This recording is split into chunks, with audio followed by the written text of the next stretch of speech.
चलो आज बनावा आलू पुटर गोटे बढ़िया टेस्टी तरकारी टे। देखो यहाँ आलू और पुटल नहीं जाइए सेटा के काटी देछे।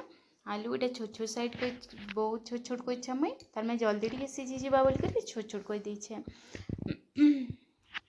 सियाड़े तारपर मुई नहीं गली देखो यहाँ कढ़ईटा नहीं गली तेल बसई देले आलूटा देदेली। आलू सियाड़े सिझु थो भल कर भाजी ही थो इे आम मसलाटा रेडी करदेमा। मसला नहीं जाइए काजू नड़िया टमाटो प्याज लहसुन आ मिर्चा नहीं जाइए आ भल कर गोटे सेटाके मुई पेस्ट रेडी करदेली। देखुन पेस्टा पूरा रेडी करदेली। इे आलूटा मोर रेडी हो गलान पूरा आलू पूरा सिझी जाइए आ पूरा भाजी ही जाइए। तार से कड़ाई पुटल के भाजी देली। देखुन इटा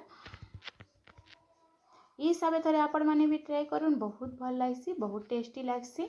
तार से मुझे टिके नून टिके हल्दी टिके दे दीछे नून आ हल्दी दीछे क्या लगे नून देले जल्दी टिके सिझा और सॉफ्ट हो बोलिक मुझे से नून आ हल्दी टिके दे दीछे और से पुटल के भल कर टिके मुझे भाजी दीछे। देखुन पुटलटा पूरा सॉफ्ट ही बसलान पूरा सॉफ्ट हो गला तरकारीटा बहुत भल लगवा आउ खाइला बेल के कंचा कंचा लगुवा बेले नहीं का तरकारी भी भल नहीं लगे हेतिर लगी सॉफ्ट हो पुटल बेले आम जानमा जे पूरा रेडी हो गला आमर पुटल पूरा भाजी ही गला बोलिक पुटलटा तो पूरा भाजी ही गला ना सेटा के मैं काढ़ी आनी गोटे अलग प्लेट रे। देखो इटा के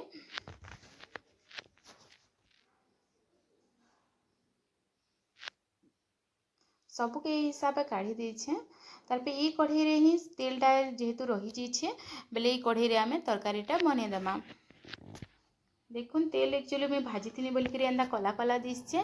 तारपे से देखुन तेजपत्ता देदेली आ काटिक रखी पियाजटा देदेली। पियाजटा भल कर टिके भाजी ही भल पर तार कलर टिके चेंज हो तारपे से आमे मसलाटा ऐड करदेमा।